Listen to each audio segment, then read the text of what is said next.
Saudara dan saudari terkasih, Injil kita pada hari ini diambil dari Injil Markus bab 4 ayat 35 sampai 41.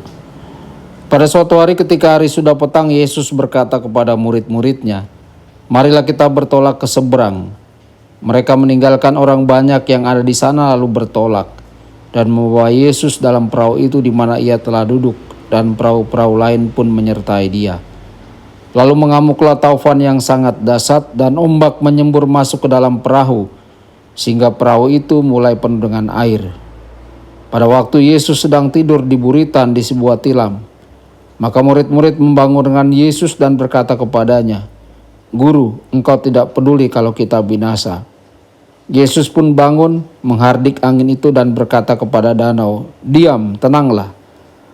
Lalu angin itu reda dan danau pun menjadi teduh sekali. Lalu Yesus berkata kepada murid-muridnya, "Mengapa kamu begitu takut? Mengapa kamu tidak percaya?" Mereka menjadi sangat takut dan berkata seorang kepada yang lain, "Siapakah gerangan orang ini? Angin dan danau pun taat kepadanya." Demikianlah sabda Tuhan. Terpujilah Kristus.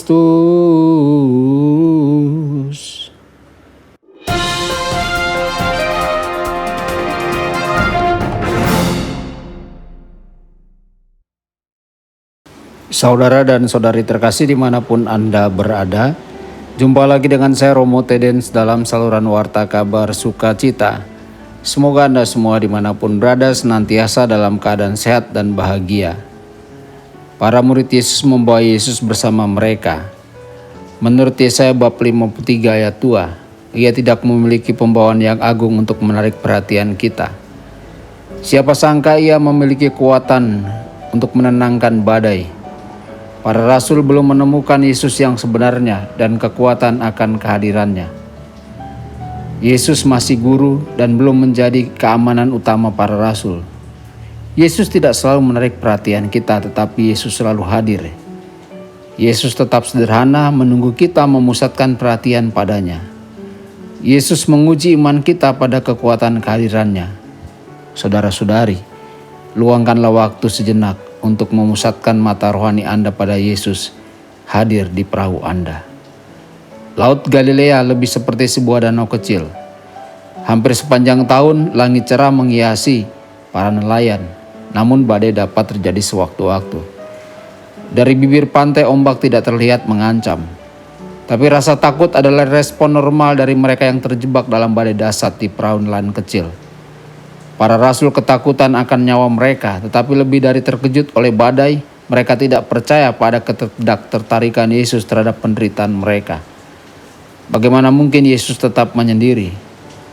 Sebuah kesempatan hilang bagi mereka hari itu, kesempatan untuk bertumbuh dalam iman dan kepercayaan yang lebih dalam, yang merupakan tanggapan dari seorang murid yang matanya tertuju pada Juru Selamat yang selalu hadir.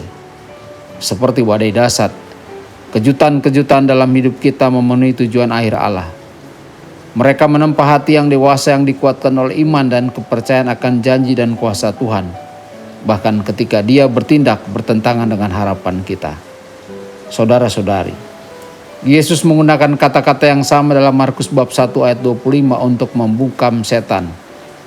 Sementara Yesus menghardik angin dan menaklukkan lautan yang bergejolak, Yesus juga berbicara kepada roh para murid yang gelisah.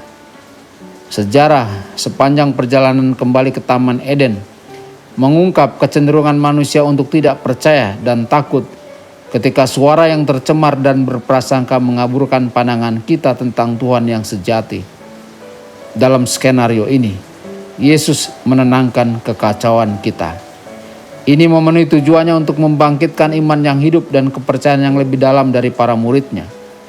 Tanggapan mereka sangat mengagumkan dan mereka mempertanyakan siapa Dia, guru ini yang bahkan bisa menguasai angin dan laut. Kekaguman akan menjadi tanggapan yang tepat sejak awal ketika mereka membawa Yesus ke dalam perahu mereka sebagaimana adanya, Anak Allah, Tuhan sejarah, Raja damai. Tuhan Yesus memberkati dan menyertai Anda semua. Sabda Allah adalah kebenaran. Sabda Allah adalah